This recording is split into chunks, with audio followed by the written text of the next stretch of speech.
Okay, hi, hello. Good morning. Hi. Everyone's still alive after last night. We apparently lost one of our number to Mom's Night Out. Mom's Night Out. So what we're going to do to get started is let's meet all of us. Yeah? So do we want to just start over there? Yes. We can start down here, and we can just sort of introduce yourselves. I will give a heads up to the panelists. You can intro yourselves, and then we have more stuff coming on your greater families and stuff. Cool? Okay, so hi, I'm your moderator. I'm Leigh Holmes Foster. I am the West Coast lesbian half of Les Hangout. And you all saw I made a human most recently. So if you were here last year, I'm much smaller than I was last year, and also much happier because it was hot as balls and all of me was swollen. So so that's me. Cool. Let's move on. Hi, I'm Esquina, creator, writer, producer of Passage, and mom. I am Jess HD. I oversee creator and diversity programming at YouTube Spaces. And I am a mama, and I carried as well, so I know how that. We're gonna. Yeah, no, I know how that is. It's hot as balls. You just feel like a whale. My name is Tracy Levesque. I am co-founder of leswatch.tv, and I also, after meeting all these fabulous moms last year, I was like, let's do a mom panel. Hi, I'm April Funiestas. I'm the AV coordinator for Clexacon. And she makes all the all those videos that you're crying and laughing. That's all the right. behind the scenes footage. Yep. This is our AV god, goddess. I'll take both. I also had a request for people to intro themselves via which snacks they brought. I brought the Capri Suns. Okay, I have a lot to say about this.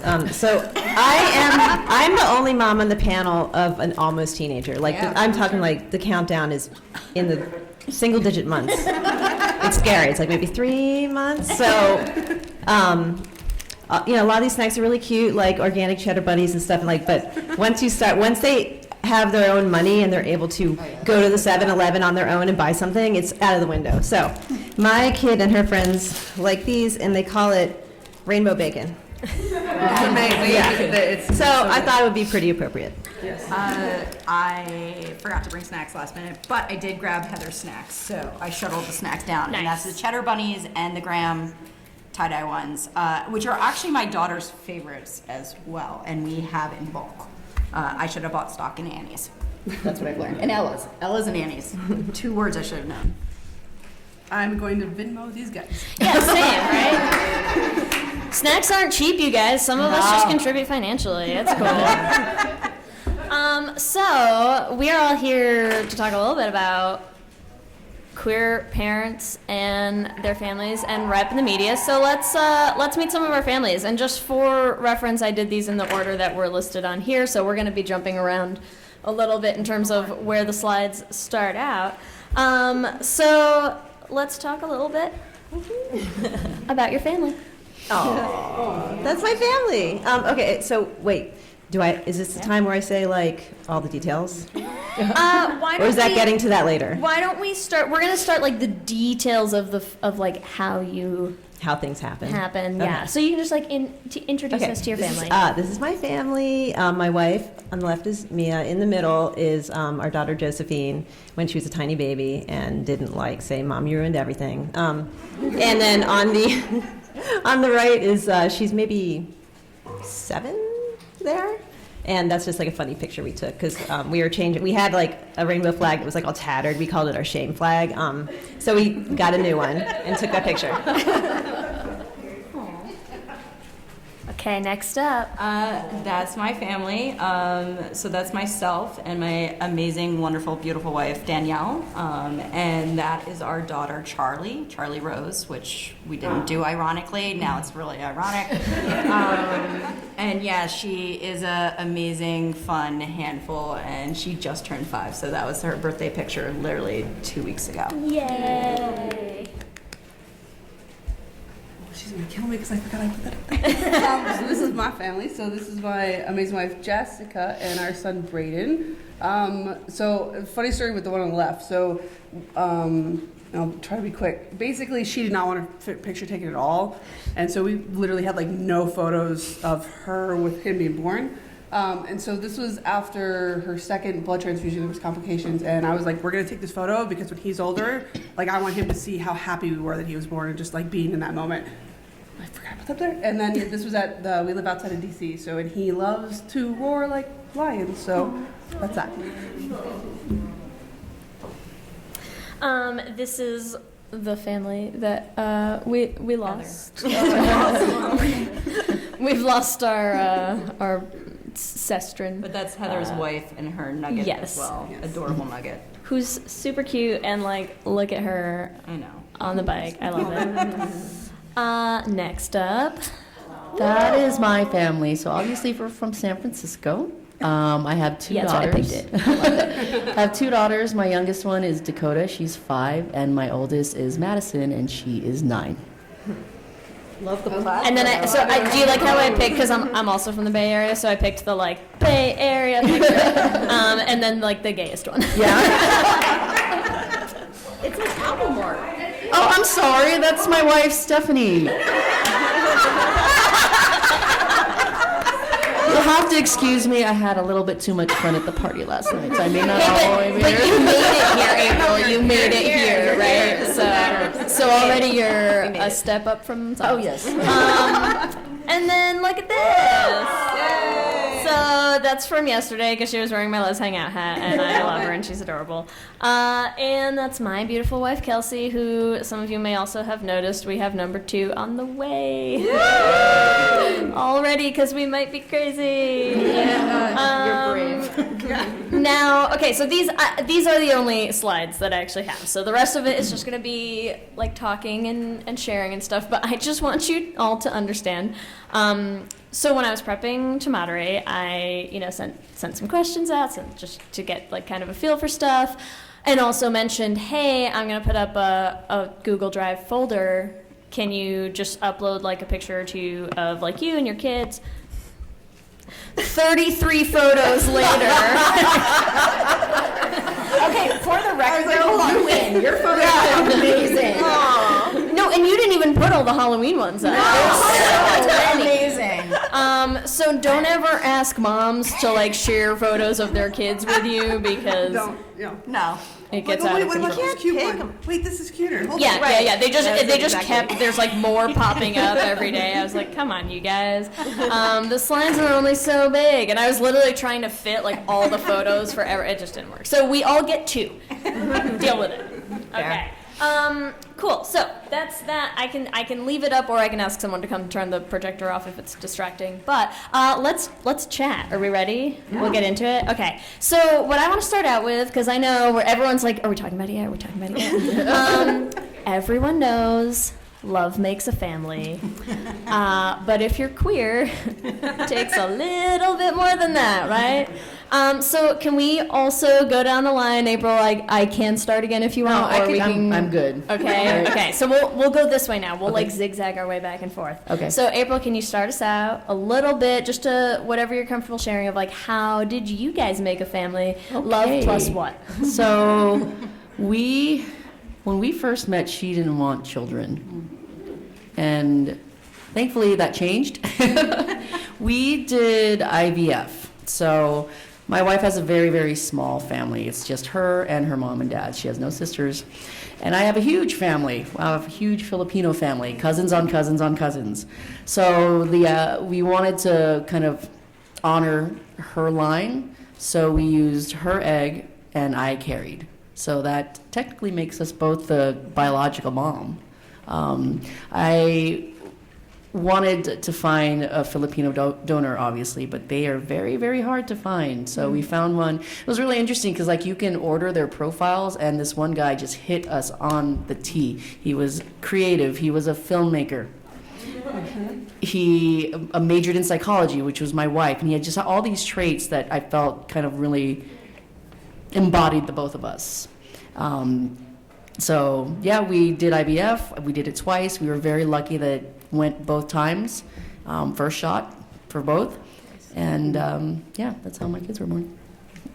My wife also didn't want to have kids. I didn't want to have kids either. And then, like, You don't tell your daughter that, do you? She's not here. I'm not periscoping this. So. And then I didn't think it was a real thing that existed, but I hit my mid-30s and the biological clock went off. And then I was like desperate for a baby. I just remember like, look, it was so just dumb. Like I'd be in the grocery store, I'd see baby stuff. I'm like, I want a baby. And like, that's not me. I'm not that person, you know? And so then to my wife, I'm like, I want a baby. Let's have a baby. I want a baby. And she, you know, she was like, she never wanted to be a parent. She never envisioned herself being a parent. But then what we did is we actually talked to a whole bunch of other queer parents and parents in general. And she was on board. So then I started looking into it. I'm like, whoa, adoption's really expensive. I'm like, and then I'm like, you know what? I'm going to take one for the team, and I'm going to get pregnant. So I looked at it as like a physical challenge, right? And our donor is my wife's brother. So our kid looks like us. Oh, and my wife's brother and her look the most similar of all their siblings. And we did turkey baster method. Not really a turkey baster. It's a needleless syringe. What? We did it too. Oh, sweet. Yeah, turkey baster method. It took, I think, 3 tries. And then, yeah, and now baby. Now teenager almost, but yeah, that's how we did it. We did turkey baster as well. So my wife actually didn't want kids as well. Like, Can I say one thing? Can I just say one thing? Of the back that didn't want kids, my wife turned out to be the most amazing, just mother ever. And the kid would look at me and I'd be like, my eyes are up here, you know, when like we were breastfeeding and stuff. But she would look into my wife's eyes like, I love you. And for me, it's like, food, you know, can you get the food out? And she just immediately bonded with her like so strongly. And my mom is, my wife is an amazing mother. And I'm okay. So my wife didn't want kids at first either, I wanted kids. I was a camp counselor for years. I was a nanny for years. I just knew that was going to be in the cards. I actually didn't want to carry, and for medical reasons, my wife couldn't carry. We wanted kids, so I decided, okay, I'm going to take one for the team and carry. And it turns out I'm very fertile. It also turns out that, you know, when they say just try it at home for shits and giggles, it won't happen the first time. It does happen the first time. Did you really first time? First time out of the gate, like L-word style, we got drunk off tequila. And 6 weeks later, back in the OBGYN office, and she's like, there's no fucking way. And I'm like, no, I really think I am. And I was pregnant, and my friend who's actually sitting in the audience knows this as well. My wife was in the process of surprising me with a dog at the same time. Oh, so fabulous. At my birthday party, we told everybody we were pregnant, and then my wife turned to me and was like, surprise, we're getting a puppy. And there was a lot of spit takes and a lot of, oh my God, you're fucking nuts. I don't know if you all know this, but like both puppies and babies are a lot of work. Yes, at the same time, yes. And even just a separate. So we got a puppy 8 months before the baby. Oh my God. They're the best of friends. But yeah, so we were very, very lucky. And when I say very lucky, like win the lotto kind of lucky, because it does not happen that way. But we used an anonymous donor. We don't have brothers. And as my wife puts it, I cloned myself. So, Yeah, so we did IUI. It took us 5 times. Yeah, so they say like the ratio is 1 out of 5. So we made the ratio. We went with, we had 3 sort of things we were looking for. So my wife carried. She also actually did not want kids. And was like, this is, again, the most amazing mother ever. So I can't carry, so she was like, okay, I'll carry. So we found somebody who had sort of my Spanish background, and we happened to also find the jackpot. Like first profile we clicked, he was creative. He was really, really tall, and we're pretty sure Braden's going to be super, super tall, and also really skinny, and also open to being contacted at 18, so giving him the sort of idea. And he has, and also my blood type just in case. So. Can you say what IUI is real quick? Yeah. Oh, don't ask. That's my wife. I don't know. Intrauterine See, that, insemination. I listen, but I don't actually know. The way to think about it, it goes at home turkey baster, Yeah. IUI, IVF. Yeah, so IUI is when you go to the doctor's office and they insert. Their Yes, own turkey. their own A very turkey baster, thin, yeah. long Very thin. turkey It's not a baster turkey baster. that It goes is- all the way yeah, into your yeah. cervix. But you can actually order on Amazon. Yeah. the Yeah, needles. some people. Yeah. Oh yeah, we split a box. With the IVP. So okay, so can I say? I'm sorry, I'm rambling, but like I had. I'll stop you if I need to. Okay, sorry. So I made these internet friends online off of this website, Fertility Friend. And they are my longest running internet friends and one of my internet friends. And we call ourselves the IVP, which stands for Internet Vagina Posse. God, that needs to be. But the IVP, we split a box of needleless syringes and just shared them all around. That's awesome. Yeah. Very cool. Yep. We have a friend who is our donor for both of us, which was really great. We also kind of turkey bastered it. We actually used a product called The Stork, which is essentially it's like a really like little shallow diva cup with like a long thing to like stick it way up there.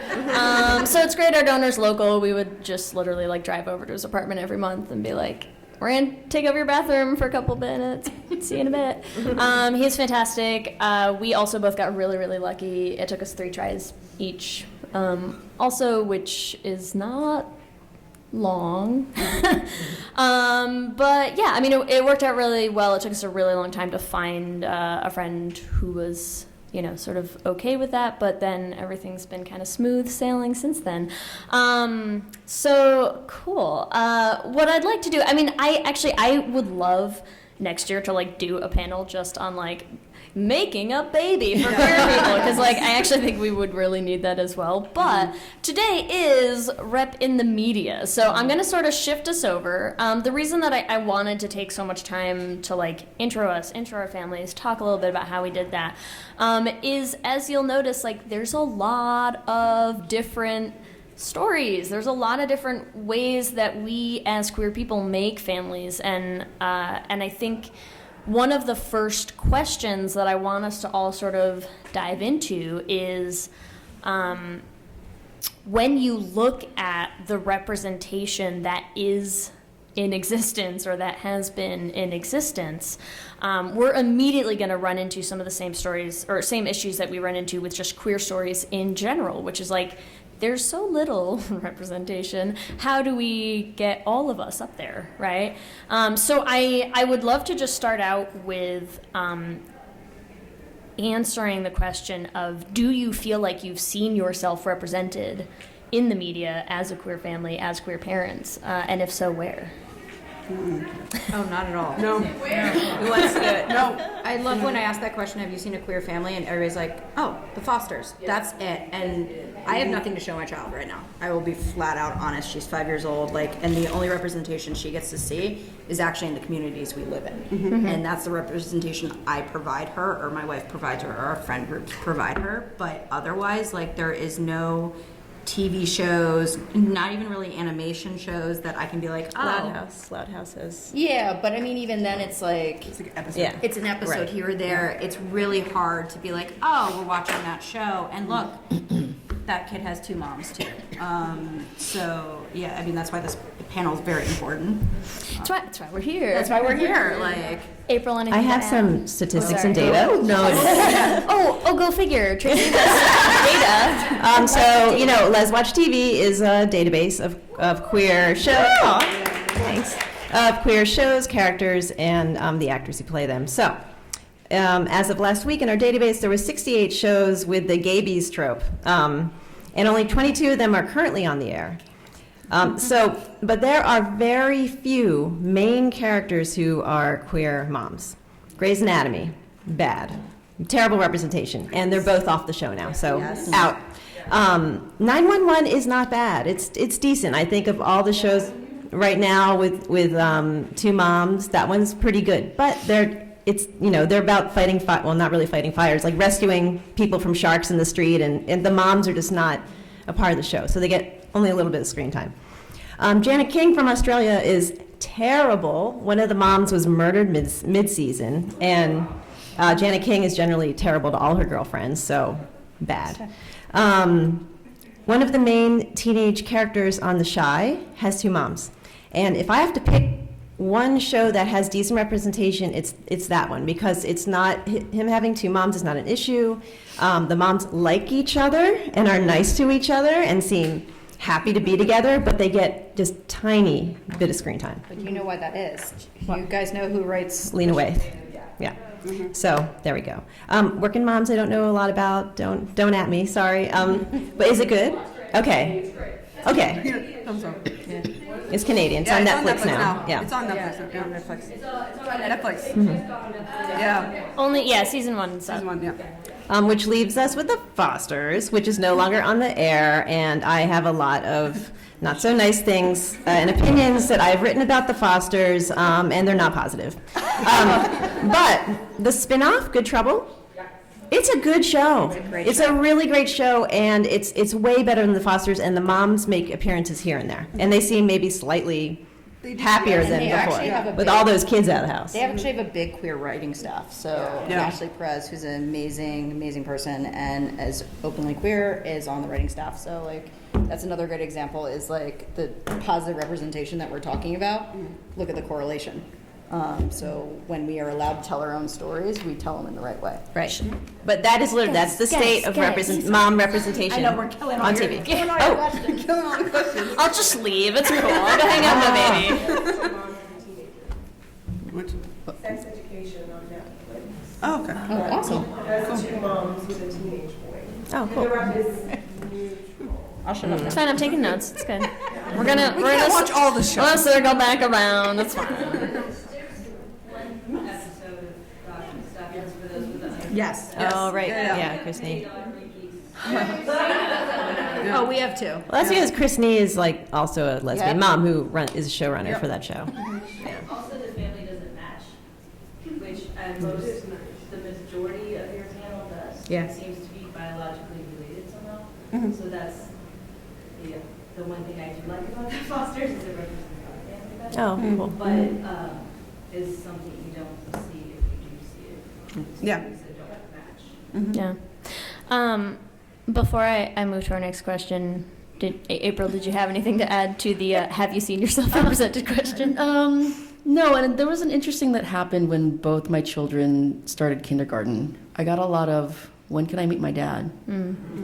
And we've never told them that they don't have a father. We've always said there was a man who was very important and he helped us, and you will get to meet him when you turn 18. And so they have kind of a concept of that there's this person out there. But and I think the question came up because when they see all the other parents pick up their classmates, they're all hetero couples. I think we're the only gay family in the district, which is funny because we're so recognizable. Everybody knows our names, and I don't know anybody on the PTA. I don't know anybody's names, so I get a lot of parents coming up to me. But that has since kind of tapered off now that they're older. But it was really hard to. Maybe I took it a little personally, like they felt like they needed this person in their life, and that having two moms wasn't enough for them. But I think it's because it's what they see, and it goes back to like what they watch. There's nothing for them to see. There's no families that look like theirs, so they don't have that concept of.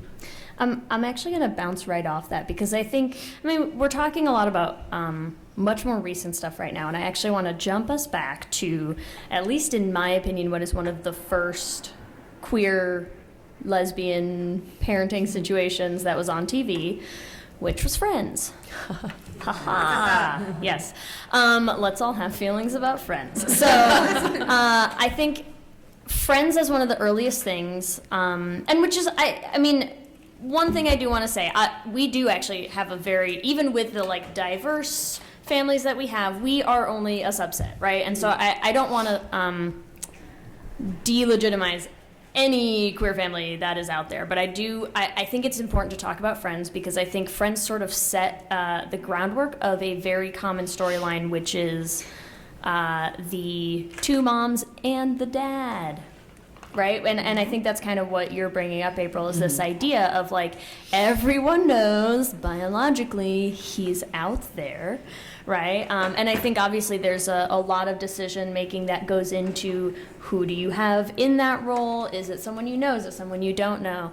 But I think that storyline and that being the first introduction that a lot of people had to the idea of queer families is this sort of joint parenting where dad is there and he's also part of the family and all this stuff. I think that becomes why you then find things like the kids are all right.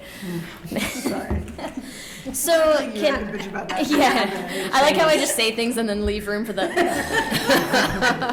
Yeah. So let's talk a little bit about, do you think there's been somewhat of a shift from those stories of friends and that family model to seeing a little bit more representation of actually just here are the two moms, this is the family, or do you think that we're still sort of stuck in that mindset? We can go. I think it depends, because I actually had my wife's, certain family members literally thought my wife had cheated on me. Wow. And they're like, oh, so we kind of got a call like, are you okay? Like, don't leave her. Like, I'm like, what are you talking about? Like, oh, we heard that she's pregnant. Yes. And they're like, oh, so how was it? Did she like tell you that she cheated? And I was like, oh, okay, that's where we're going with that. I was like, okay, I'm done. So, but at the same time, we're also meeting now people who are just accepting of the fact that they don't ask us about how it happened. They don't ask us who cares.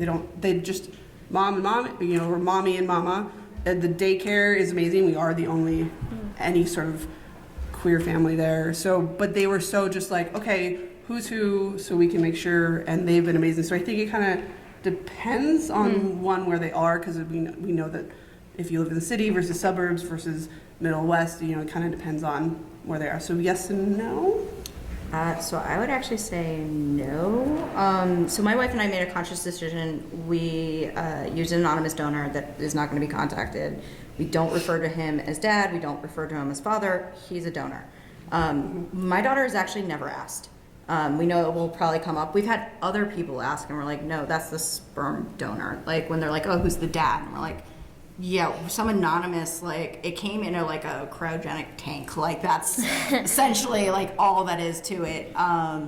But we make a very conscious effort day in and day out. And we also we live in bubbles. Like we choose to pick communities that provide diversity and not just different types of families, but different just ethnic backgrounds. Like making sure that like her view on the world is that family is family, and families come in all different shapes and sizes, and you can have a mom, a dad, two dads, a mom. Actually, in our last preschool, she had a friend that had two dads and a mom, and they all co-parented together. And then she had a family that had two moms, and then she had, a mom and a dad. Again, we sought out those specific communities so she could have the representation that she could say, okay, a family comes every which way, shape, or form.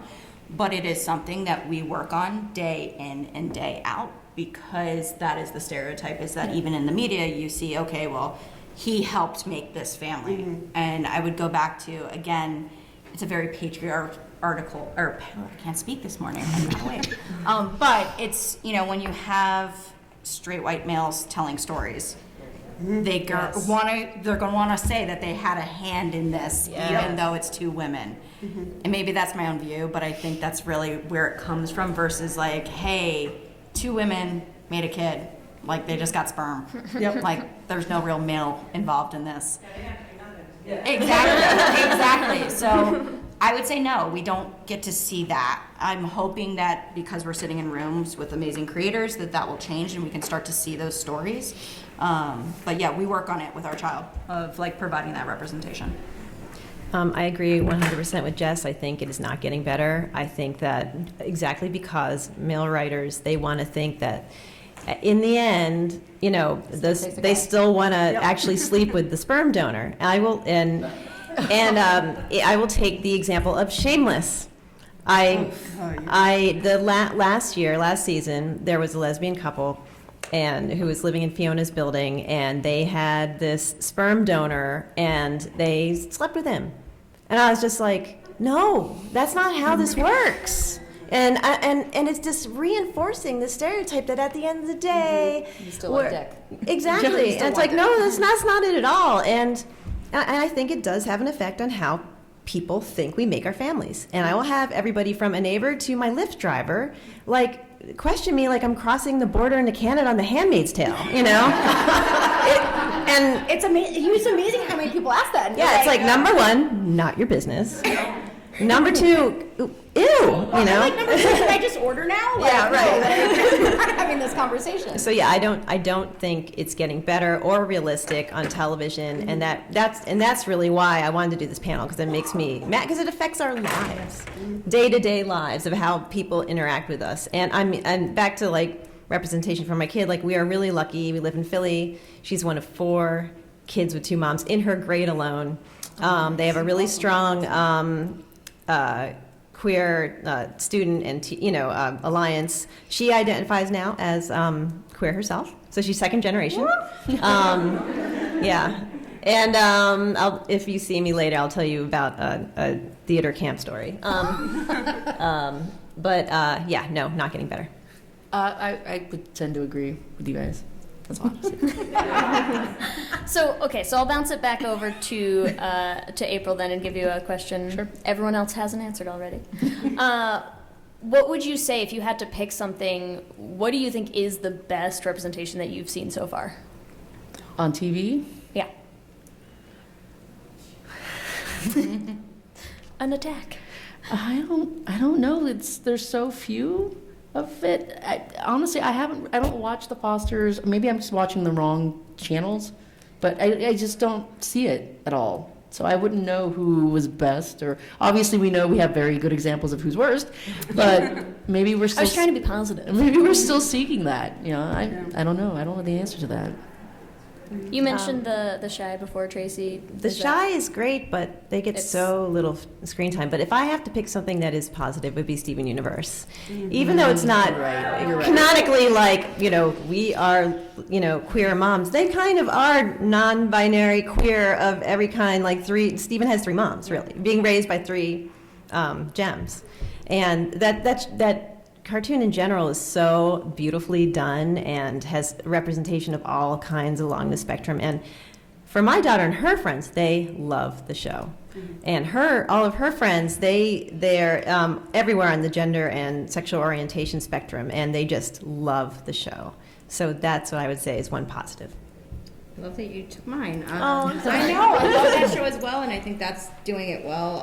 I did watch The Fosters, and I will say, because we have such few representation, it was a good representation of not only a queer family, a mixed family of 2 women together. Like yes, it was not perfect, but it was a start. And otherwise, like I really like rack my brains to try to find more examples, because I have yet to see like our just day in day out kind of family on TV. And there's a lot of material there. Oh my God, like. So it's kind of mind-blowing that it hasn't been represented, really. Those were going to be one of the 2, depending on what they answered. So, There's very few to choose from. That's fine. Right now. So in contrast, what would your dream representation look like? Please speak slowly so that some of us can write it down. Don't take all my Junior. I see. We get writing credits for this? I'm trying to think of dream. I mean, What are you not seeing that you want to see in the media? honestly, well, you can probably talk better than this, but honestly, it's more of the. I'm trying to figure out the best way how to say this. More families where it's not just the Fosters are 2 femme women, right? So it's more. It's showcasing every spectrum, no matter how you identify. But it's always been, I mean, even Friends is 2 femme women, it's Fosters too. Like, so, It's yeah. more digestible. Yeah. Yeah. Yes. Steph yeah. did have that short hair for a minute and like cop outfit. Well, and there is 911 she's a little butcher, right? I mean, I can talk to a couple. I don't watch the show. I looked up pictures. She looks a little butcher. She's got the the police uniform and everything. So I mean, I can talk to some of the stuff that like we're going through with our daughter that I am like, oh my God, this would be amazing to cover, even from a comedical or just a dramatic sort of way. So I hold my breath every time I take my kid into the public restroom. And I've mentally prepared for a moment when someone's going to question me being in the restroom. It's happened before by myself, but it's different when you have your child with you. Hasn't happened yet, but I'm like, what am I going to do in that situation? And I need to be prepared. That's never talked about. She calls me mama. And that's always an interesting conversation with people because you get the double takes. And, you know, to her right now, we're getting a lot of gender questions, which is awesome and wonderful. And I pull out my little soapbox as I'm brushing her hair in the morning. And my wife, I can hear my wife screaming from the other room, stop, this is not a teaching moment. But a great example is, so everybody looks at me and they're like, my daughter has crazy, awesome hair, and always done in some sort of way, and my wife always gets compliments. Okay? Always. They're like, oh my God, you do her hair wonderfully, and she just starts laughing her ass off. And she's like, actually, it's my wife that does it. So I do my daughter's hair every morning, but the association is like, there's no fucking way that you could do her hair. But yeah, we talk a lot about gender and like identity. And what she's seeing in society, what she's seeing at school, and what she's seeing on TV, and versus what she sees in me. And so these are stories that are amazing and wonderful, and like I wish that could come to light, and that's why we're talking about this. You know, my favorite one she asks is like, well, why does you have short hair, but girls are supposed to have long hair, and boys are supposed to have short hair? And I always flip it back to her and go, why? Who said? And she's like, And like we continue to talk, and then it's like, oh, girls are supposed to wear this, boys are supposed to wear that. And I'm like, well, why?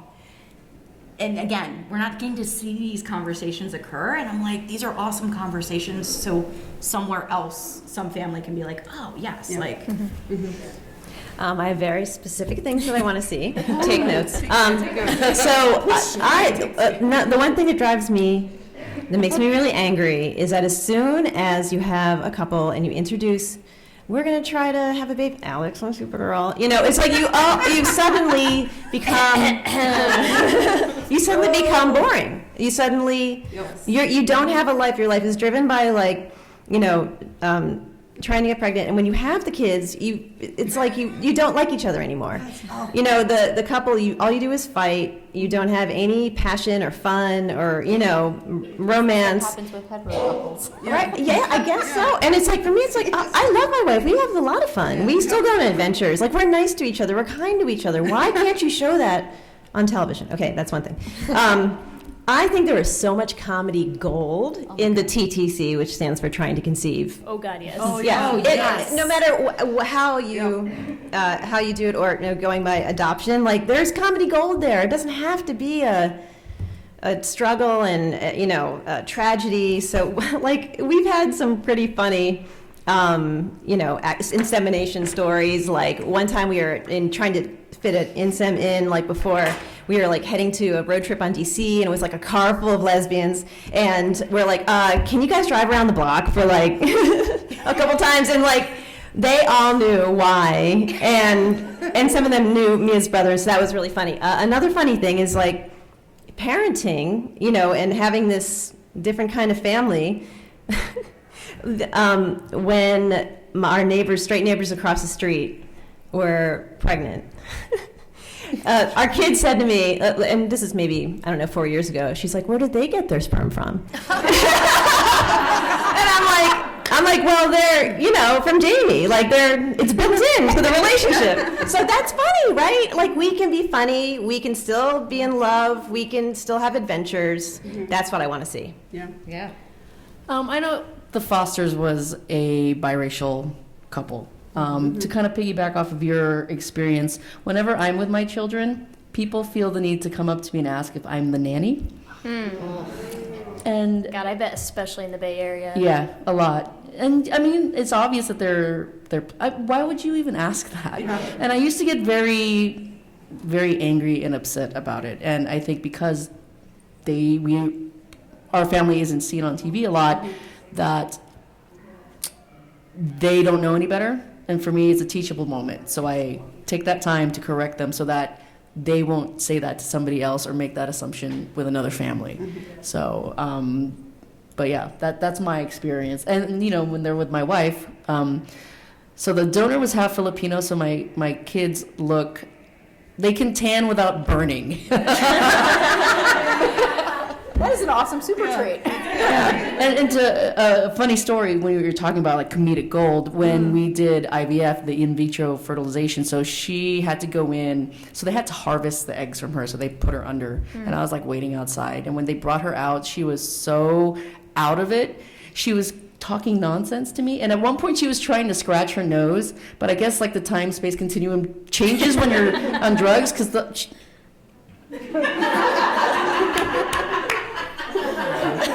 It's like when they hypnotize people to think their nose is out she here. just couldn't make it, and I was laughing, and the nurse gave me the dirtiest look. She said, "You're supposed to be supportive right now." Well, and it's also, I mean, that's something too, because realistically, I mean, yes, trying to conceive is hysterical. At the same time, like, I feel like especially millennial age, like my generation age, like we have a lot of friends who are having a really hard time getting pregnant, straight and gay couples, and a lot of people are doing IVF, and IVF also can have its own like comedy gold moments. You know, I think there's a lot in there that could be. Oh yeah, so like could be used. For my 10-week checkup, my wife went to her manager holiday party, and I said, please come home and don't drink too much. Well, I had to pick her up, and I ended up going, and I saw my daughter for the first time by myself because she was at home sleeping. She couldn't rally.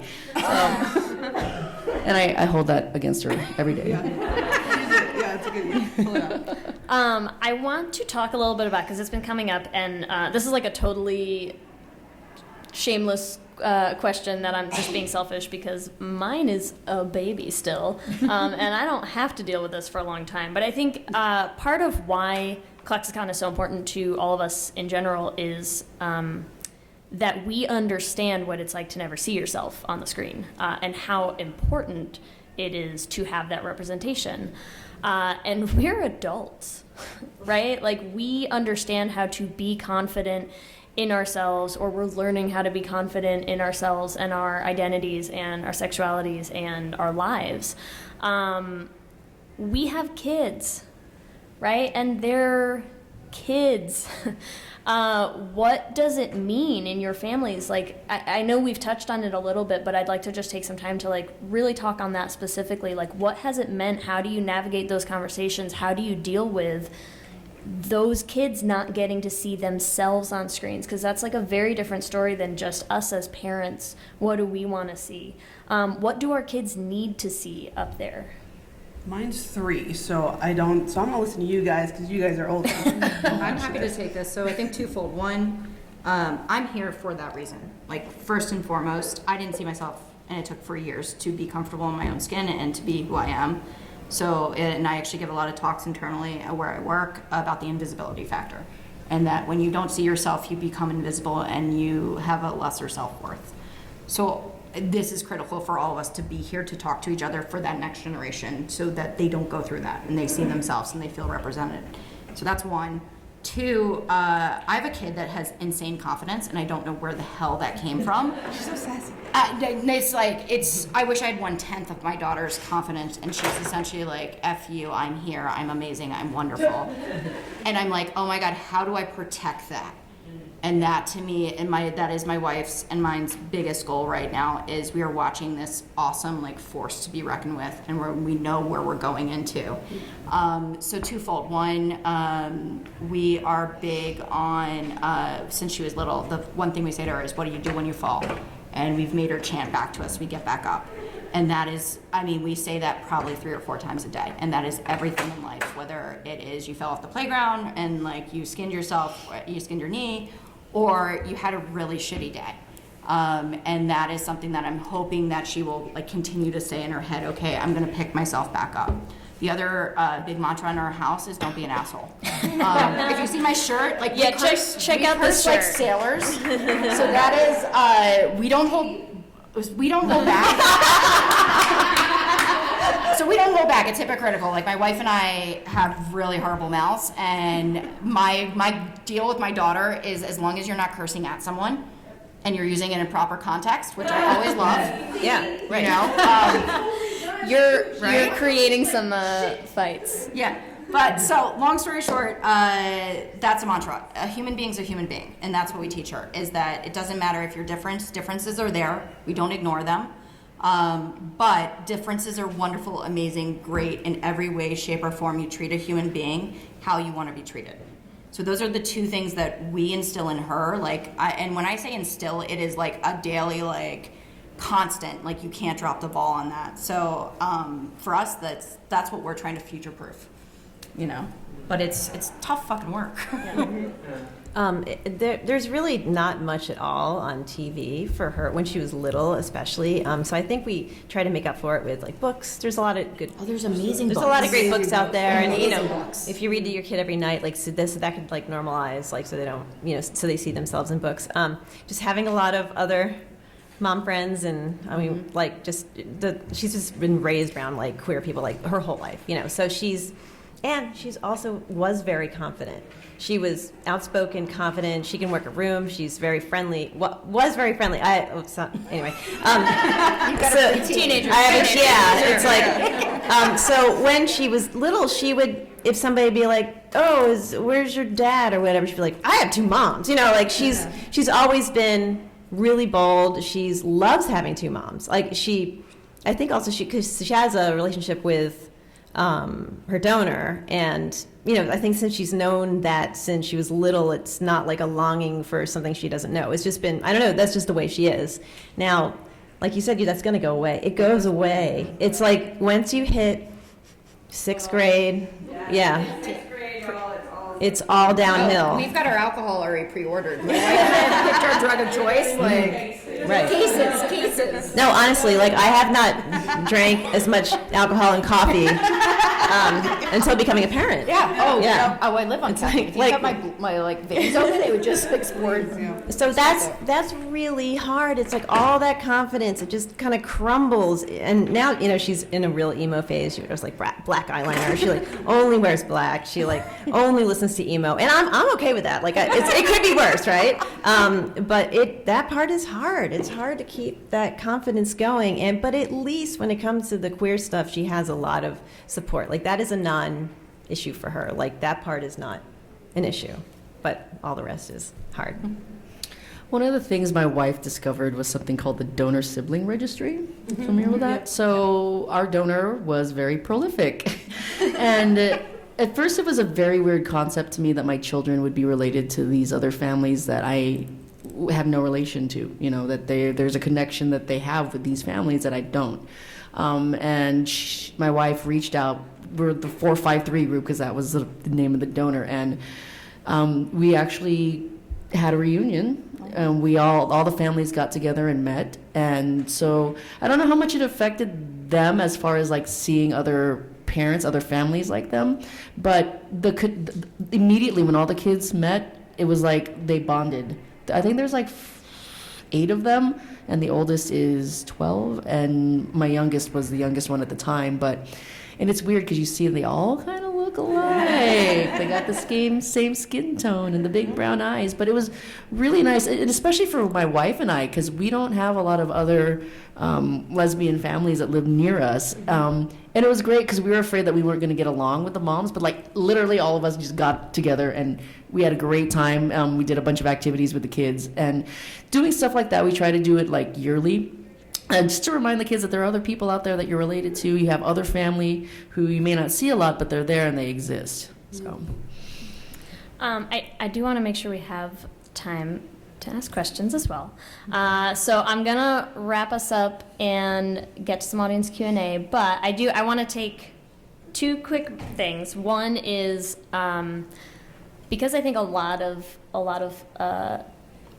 things that have been said over and over and over again is like how awesome all your kids are, and I think, you know, they've done studies. The kids are great. Like kids with same-sex parents are, if anything, like just across the board the same as kids with straight parents, except they tend to be more accepting and empathetic. So I think the kids are better than all right. And I think that's a really important thing to remember, and I think it's something that should also be seen a lot more on screen. I want to just give everyone one last chance, like if there's anything that I didn't get to. I'm looking at you specifically, Tracy, but anyone else as well, that you just want to say real quick before we take some questions. I felt like I talked a lot, so somebody else can go. Technically, it's your panel, so... The only thing I would probably say is that, though we're raving about like our kids and we love being parents, it fucking sucks sometimes, and there's a lot of comedic gold in that too. And I think it's especially hard for being queer parents at times too, because we're the odd man out in social situations too when it comes to the normalcy of like. When you get into preschool and kindergarten, it's like fucking speed dating again, like, but in really bad high school scenarios. And there is so many stories and interesting aspects of like, you have to have a fucking thick skin because now you're not only that odd one that you're the token queer in the bunch, but you're also representing your child. So that's something that we didn't touch upon, and it's something that like, I wish we could see more of that awkward, like, great example is we've actually gone out with other families and the dads won't come because it's a girls' night out, and we're like, no, it's parents. We're going out on dates as parents. So there's a lot there to be told. Yeah.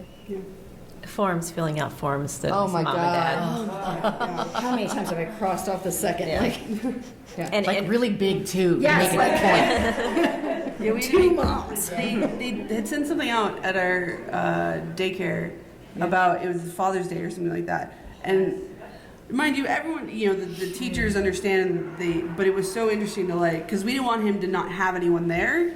So I actually went just so he would have somebody there, and walking in and seeing all the fathers kind of look, and they're like, oh, hold on, what is this going to be? Thank God that his teacher is amazing and made his card say it was parents or something like that.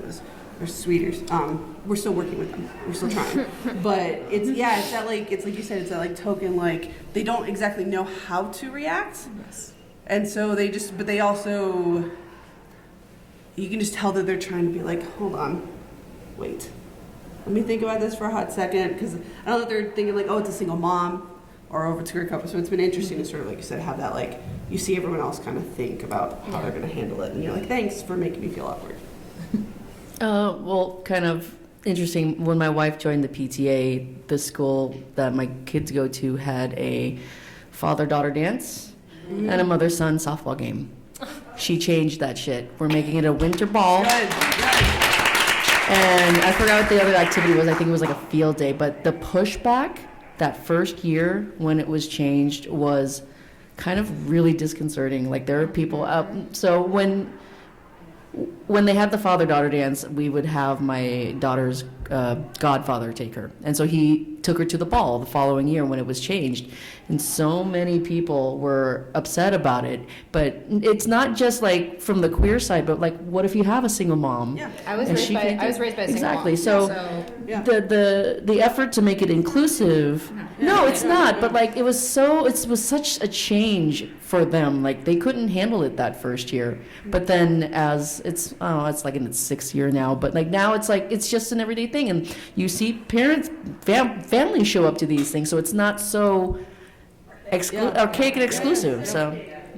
They have actually, in where I live in Northern Virginia, they actually still have people who like literally are still fighting to make it not specific to mom and son, because we do have a lot of single parents, and it's so not even just queer. I don't think probably the only queer person in my community, but alongside my wife. But it's the same. We literally continually fight. I think it's like 4 years in where they've actually voted down to change that. Nice.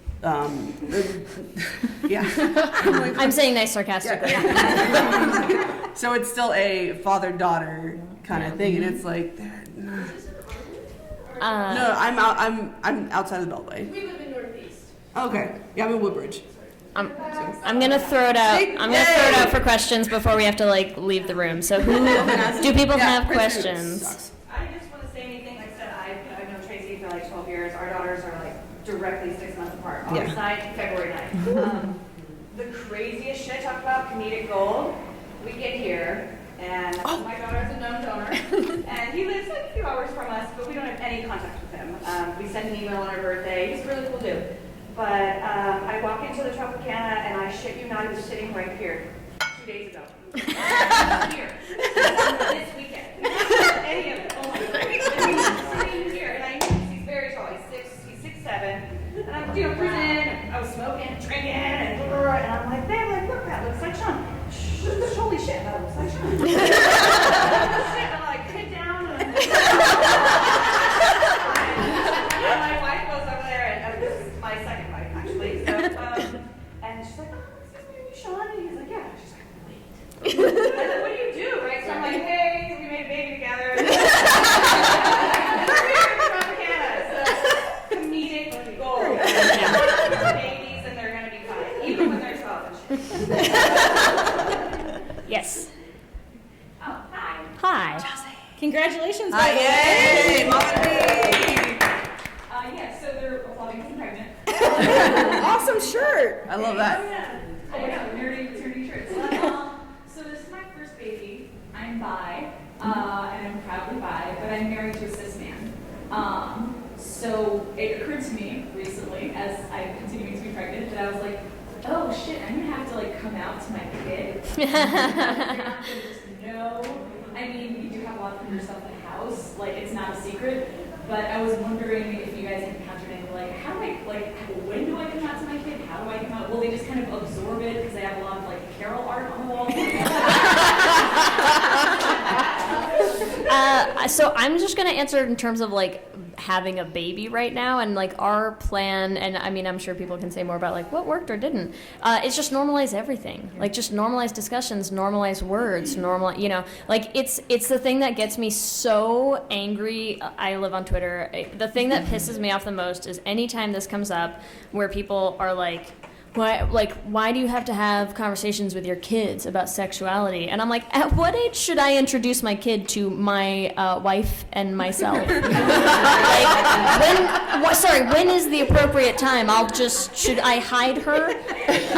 Just put her in the closet. Right, so, I mean, I think just normalizing the ideas. Kids are just sponges. They soak up everything. If you just start having those discussions, making those commonplace ideas, who cares? Yes, at some point you will mention, and also that's me, but, the idea won't be shameful, won't be bad, won't be weird, won't be new, someone else say something about what you do. Your kid will be like, oh, okay, and then go play with their toys. Yeah. That's it. That's it. My daughter's been at Pride since she was little, like a baby. We normalize everything. Also, she has 45 lesbian aunts. I actually think she probably doesn't think there's straight people in the world. But it drives me up a fucking wall because I'm like, but yet you'll put Lady Killer on a little tiny baby and ooh, that's their girlfriend or.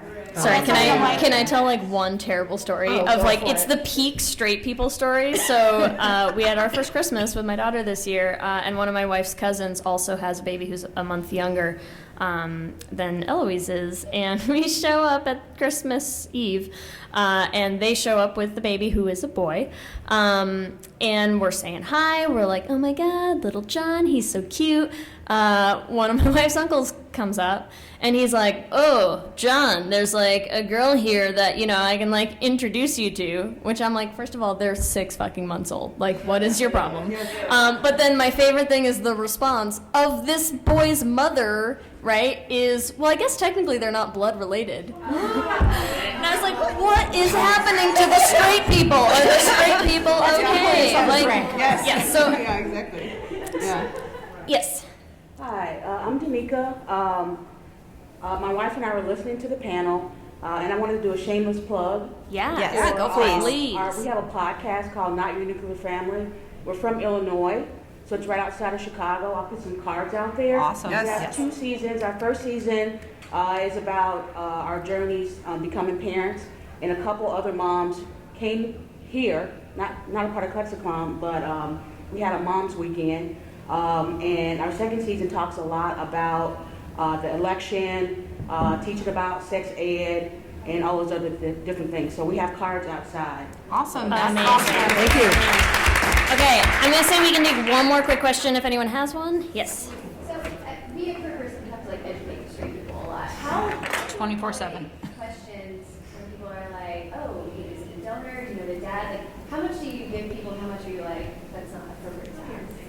I think it depends. Yeah, I was like, it's family depending. So we have a stance that no question is a stupid question. Yeah. So you can either get mad or you can educate. Yeah. It's really hard not to get mad. It's really hard, like, especially if you're like, dude, this is not where we're having cocktails. This is not the conversation I was going to have. I have a very open book policy because I think if we don't normalize it, don't talk about it, and don't talk about it to other people, then it's going to be taboo. So we share everything, like everything in the kitchen sink. It sucks sometimes, but if I can share it with someone, my philosophy is, and my wife's too, if we can share it with someone, and maybe they won't ask the question again, or maybe they will be open to something, or their mind, they haven't thought of something that we go through on a daily basis. So it's part of being queer to me, is to educate others. It's the same as coming out over and over and over again. I would say the only thing that because same thing, we literally try to be like, ask us anything and I will tell you, because I think it's important for them to have those answers. The only thing that we do sort of kind of keep in our back pocket is because we have a known donor, we don't really tell everyone who it is. Like some of our family and really close friends know, but I think just for his own privacy and everything, we don't just be like, and you would be amazed, like the question, not just the questions that people ask, but like, you mentioned people being like, your wife cheated on you. Like, I think one of the funniest things we had when we were trying, or after I got pregnant, but one of my wife's best friends was over and she was asking, like, she asked a question, she goes, so did you do it like the old-fashioned way? And I go, yeah, right, because we did sort of turkey baster it, and I was like, in my head, that's like the lesbian old-fashioned way,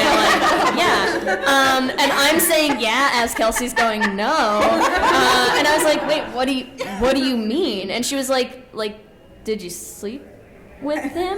And I was like, what part of you? I'm married, this is your best friend, why would I sleep with a dude?